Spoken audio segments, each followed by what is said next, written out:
চিঠি হয় সাকিব চাঁদা দাবি করছে 50 লক্ষ টাকা।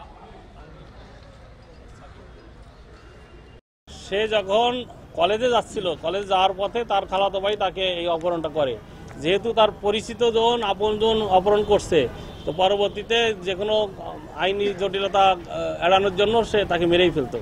তাদের ইয়েটা এরকম ছিল, পরিকল্পনাটা। তবে মূল যে আসামি জাহাঙ্গীর, সে ইয়াবা ব্যবসার সাথে জড়িত এরকম একটা তথ্য আমাদের প্রাথমিকভাবে আমাদের কাছে আসছে।